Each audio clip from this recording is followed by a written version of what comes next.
namna gani? Asante.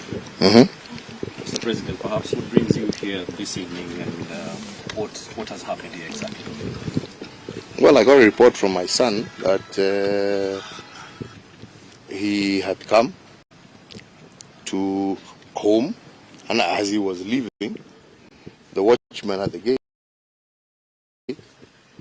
told him that there were people claiming, because that's all we can state for now, to be DCI officers in a vehicle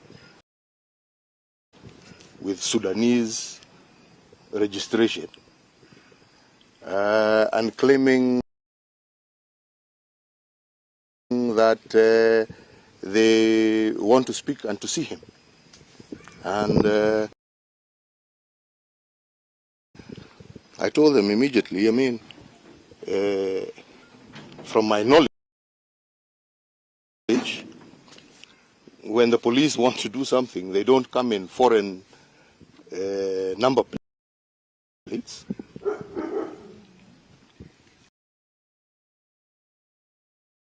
Number two, they have a warrant. Number three, they state their case and they show and produce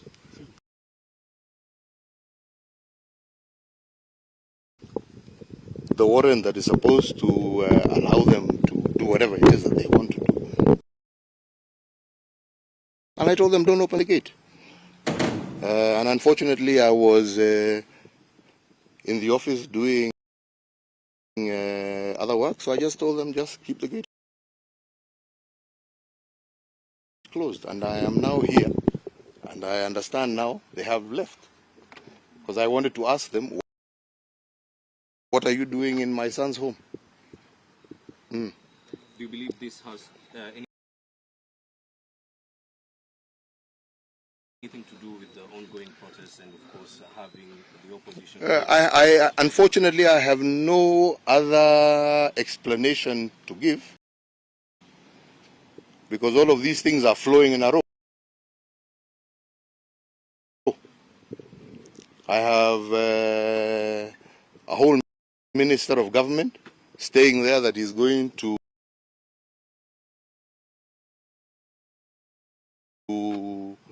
do I don't know what in front of my mother's house. I have people who have been guarding my mother for the last almost 50 years.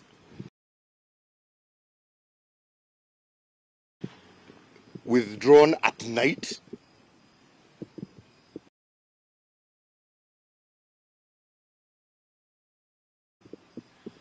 I have now a situation where my son's home is being raided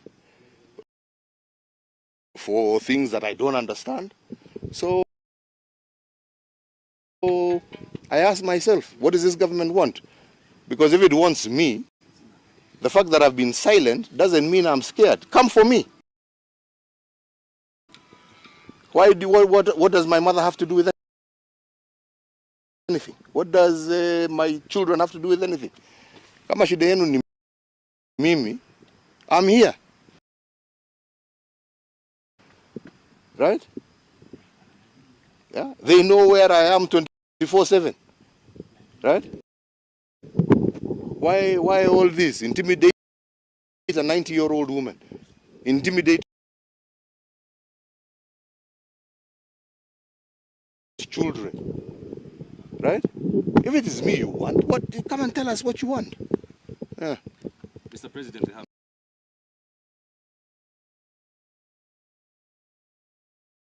claiming that you are behind the Azimio Moja protest and you're funding the protest. Perhaps, how do you reply to this statement? You tell me.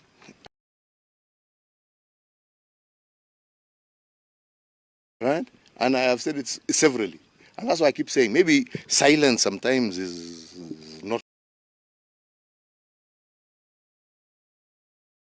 right. Yeah? But I have ignored it because I have asked myself, how? How? Yeah? What does the issues that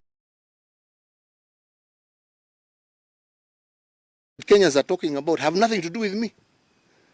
All right? Have you seen me in any of those events? Have you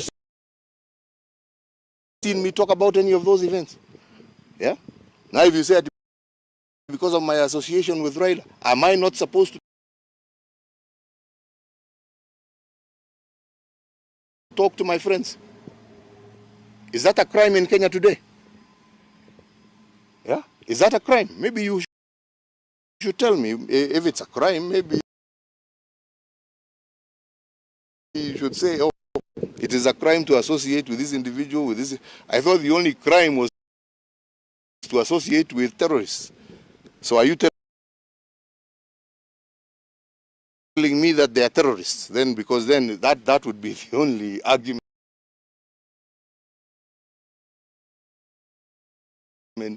you would have, or bank robbers or something, right? Yeah.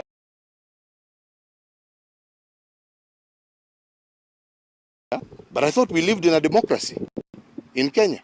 I believed, yes?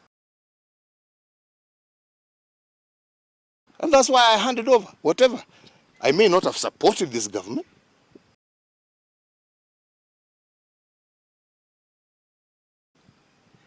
Yes? But I accepted the will of the people, didn't I? You all saw me in broad daylight.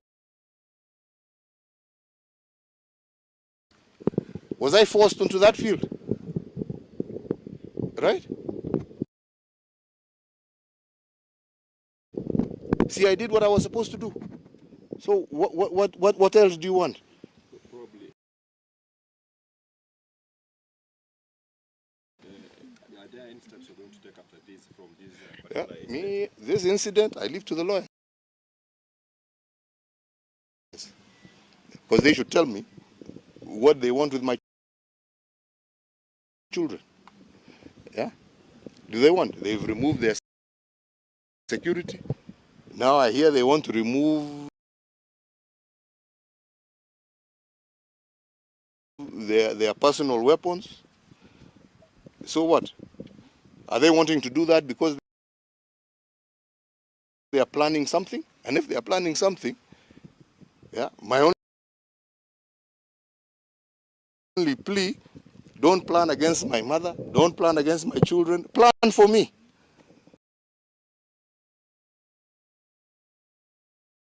If it is me you want, leave them alone. What do they have to do with anything? Yeah? How many people are licensed to hold weapons in this country?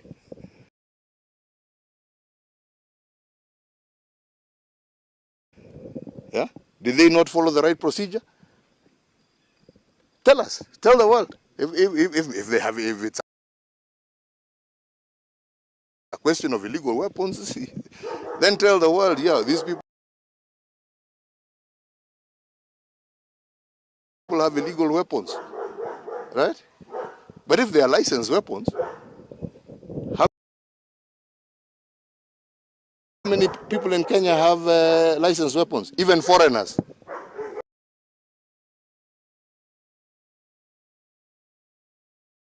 All right? See, they followed the procedure, right? See, you withdrew their security, so they're not supposed to defend themselves. What do you want now? What more do you want? Sema ingine. Mr. President, perhaps now that this is happening, and does this in any way waver your support for Raila Odinga? Why should it? That is my democratic right. It is my democratic right, yes, enshrined in our constitution that Kenyans voted for, right? That Kenyans voted for. Huh? Mzee Moi died as a member of KANU, and KANU ceased to rule this country in 2022. He died claiming I am a KANU life member. Was there a problem with that? Was there? Maybe you should tell me. Maybe there was a problem with that.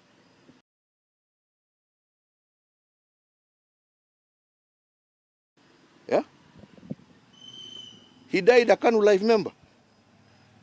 To his grave, he declared himself a KANU life member.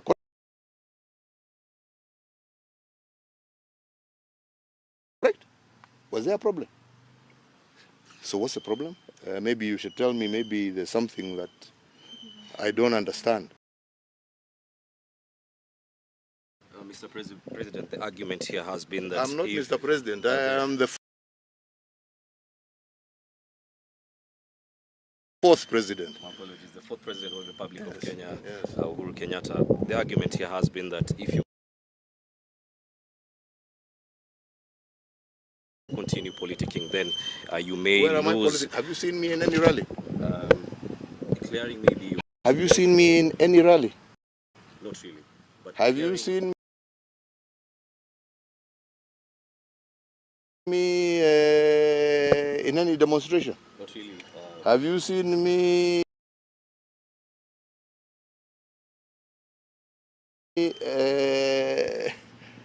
anywhere except where? And all my functions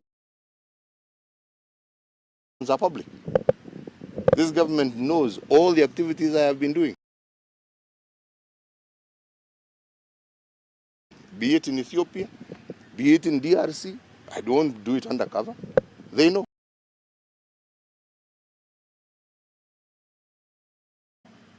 Yeah. So which are these other activities? Maybe they should tell us. They're the ones who know. They have the whole system. Yeah. Instead of going onto cars to claim.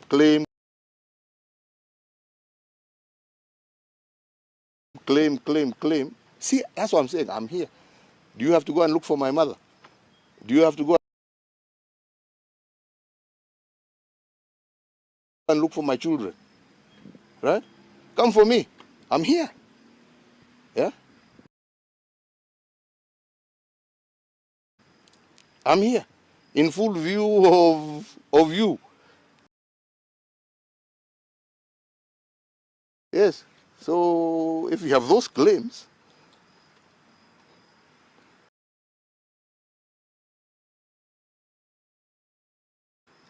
sema. Shida iko wapi? Sema. Yeah. Another question? Yes, please. There are also allegations that you financing the opposition to frustrate the government. To frustrate them from doing what? To frustrate them from doing what?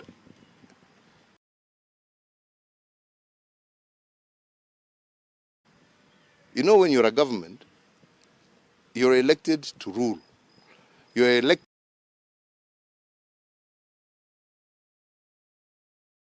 not to rule, actually, to govern. And to govern in accordance with the wishes of the people.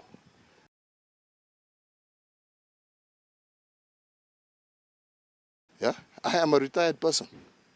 Yes? Why don't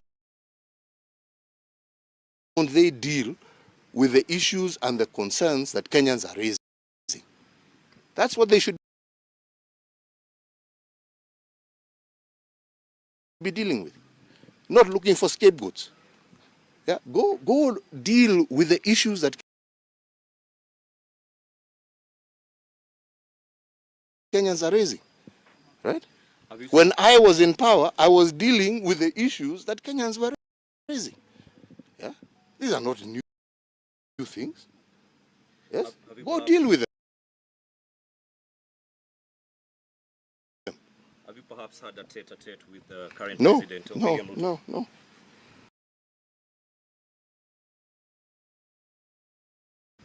I mean, you have a tete-a-tete with somebody who wants to have a tete-a-tete with you.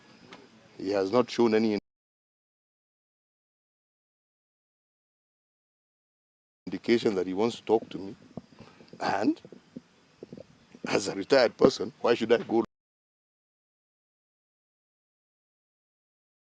look for somebody who doesn't want to talk to me? Do you feel like perhaps the safety of your family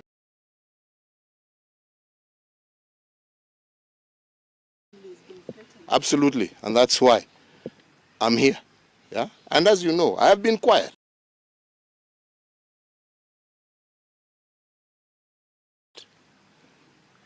But being quiet does not mean I will not defend my family.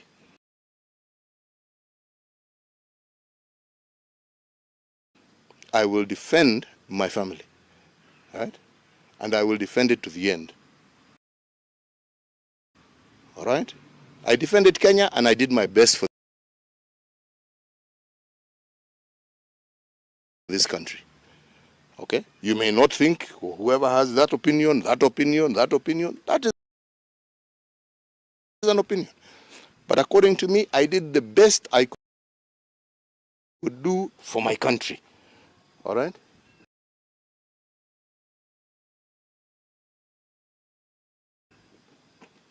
And I handed over when my time was finished. And I will now do the best that I can do to defend my family. Retired President, you called a Jubilee delegates meeting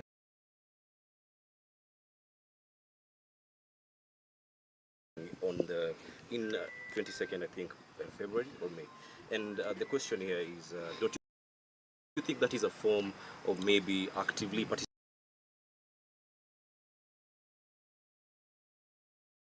participating in politics, trying to iron out? No. And I said it when I was even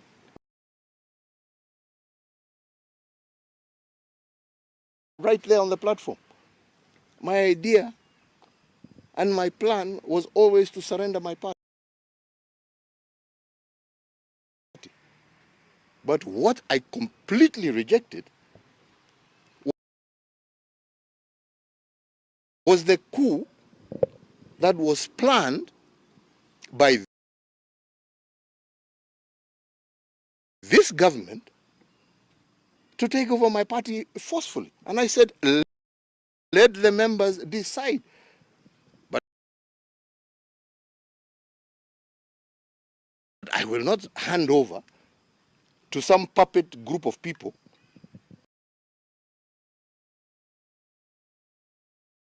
all right, because they have government support. No, that is not democracy. Right?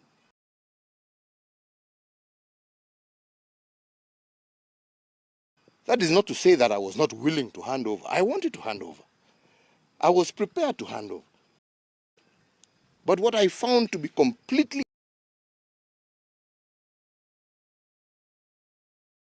illegitimate and unacceptable in a democratic state is to be forced to hand over to a group of puppeteers.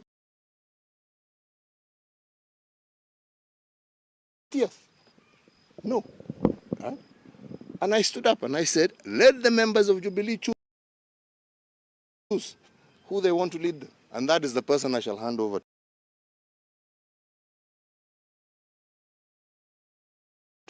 And the politicians you're referring to, these were actually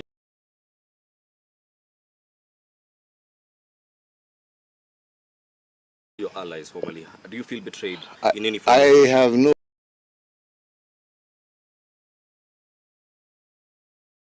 issue. They are free to do whatever they want. I can't comment about it. Whatever they want to do, that's their business.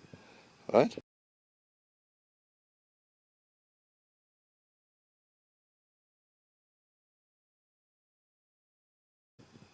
My issue is the membership, it is the people, it is the agenda that Jubilee went to the election with. That is what needs to be defended. What individuals do,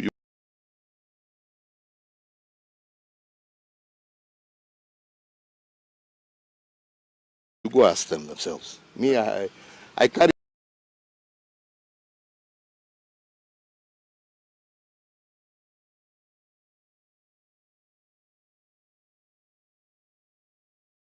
no grudges against anybody. And with the latest development in the party, what... I don't, please. Why?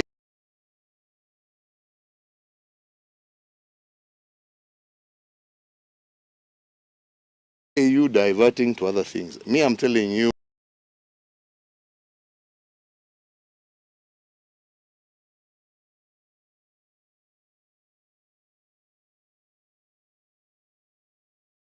What I am here, what I'm talking to you about, is the fact that when I was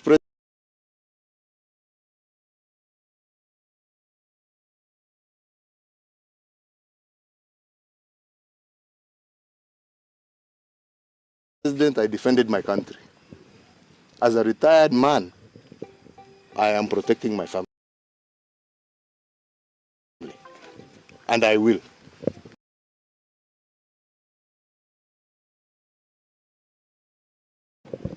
All right? And I will not be intimidated. Lastly, so all of them can hear that. Lastly, there has been a call for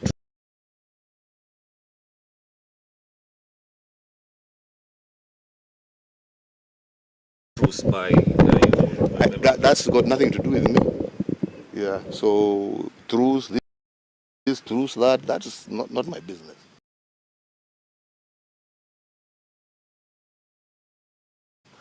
Yeah, but leave my family out of it. And like I say, and I say once again,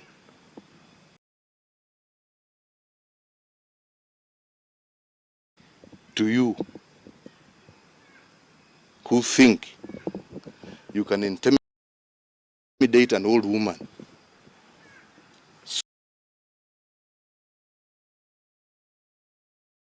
so that you intimidate me, who think you can intimidate children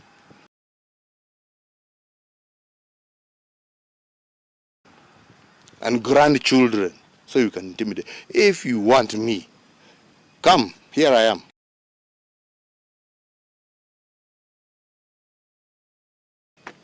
Sijaenda pahali. Msiende kusema huyu ametoroka, ameenda.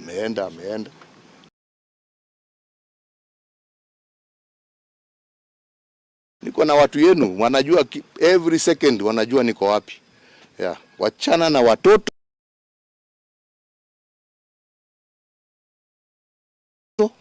Wachana na wazee. Mimi niko hapa kama mko na swali na mimi.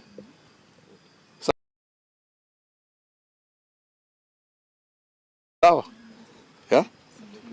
Sasa hiyo watu sijui wameenda wapi.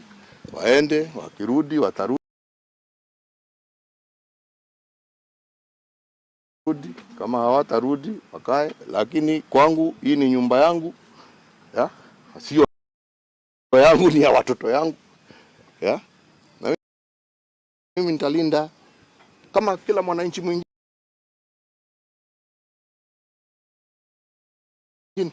Atalinda mali yake. Yeah? Sio ndio haki ya kila Mkenya. Yeah. Na mimi si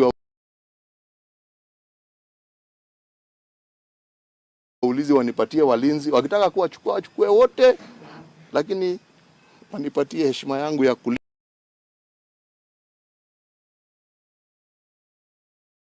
pia mimi mali yangu kama Mkenya mwingine. Lastly, before you actually exited office, you had a meeting in Sagana and you said to the people that they will suffer after you exit. I'm not going to comment about it. You know what I said.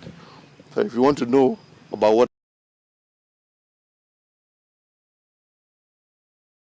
I said, me, I don't try and hide from what I said. Kwenda kufanya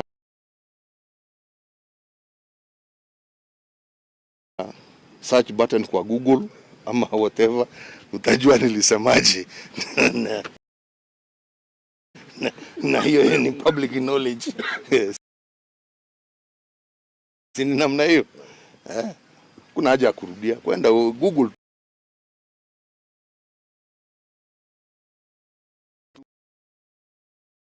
Thank you very much, members of the Fourth Estate. I was just getting into Acacia because today is Friday and we normally get into Acacia tonight. And I've just caught the news that the former president of Kenya, Uhuru Kenyatta, is all over social media and all over news saying that he's being harassed. I want to say this. First of all, it is so wrong. This government has been trying very hard to fight against alcoholism.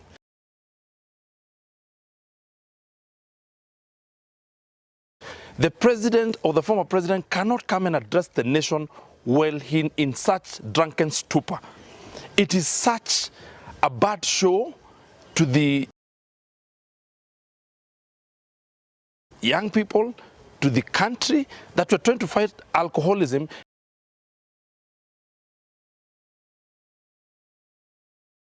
And such a person of high stature, an ex-president, can come and address the nation in such drunkenness. You know, drugs are known to give people hallucinations.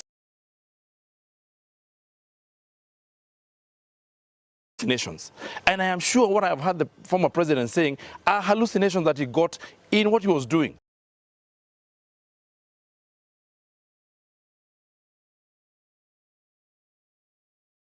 So I want to say this. The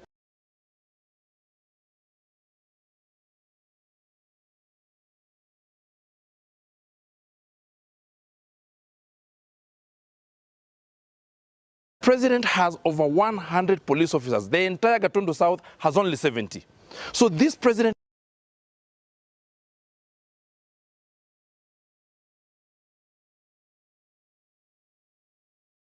is well guarded. He is talking of people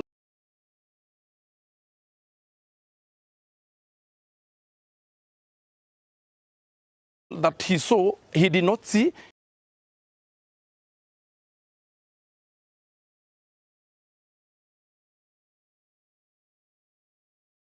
He did not see them, he did not hear them. He's just saying that they were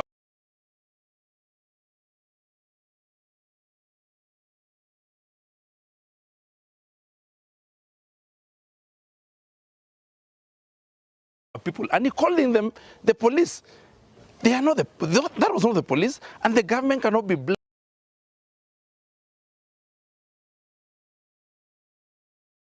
blamed for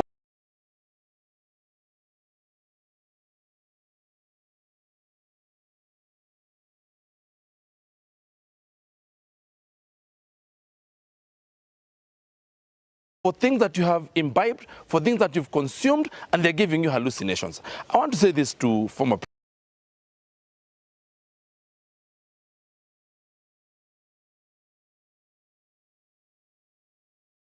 president. We have known all this time that you have been harassing people. You have been financing maandamano. You have been financing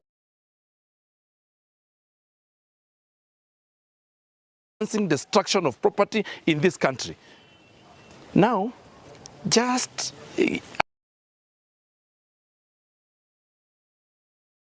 an imagination that people could come to your place is making you go all over and be a crybaby. I want to tell you this.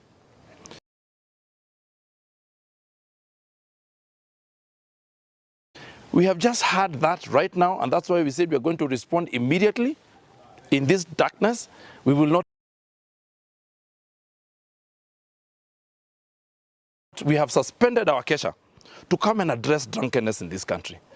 And drunkenness cannot be used to attack the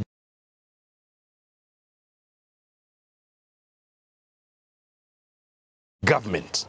So please, Mr. Deputy President of the Republic of Kenya, Honorable Rigathi Gachagua, you have gone to Nyeri and other places targeting the vijana wale wa kule chini. I think you have a better client. You have a client that you need to rehabilitate so that this country can go in the right way, because people are likely to be swallowed into the nonsense of one individual saying that I'm being attacked and this, that, the other. There's nothing like that has happened. The police have been very busy today. We do not have any police officer who has time because they've been guarding people's property and people's lives because there has been maandamano that has affected their lives. So therefore, I want to tell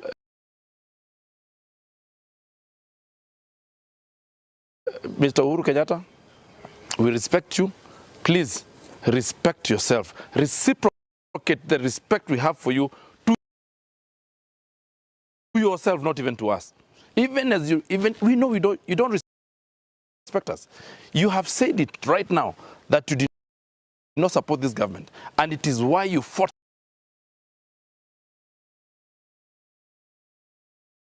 the government. It is why you still keep fighting the government. It has never crystallized in your head that William Ruto is now the president. The seat that you held and you keep telling us to respect you, that presidency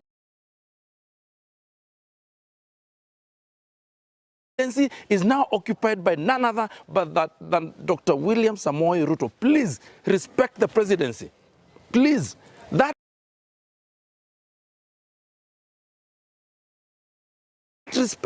respect you're asking for the presidency, please reciprocate.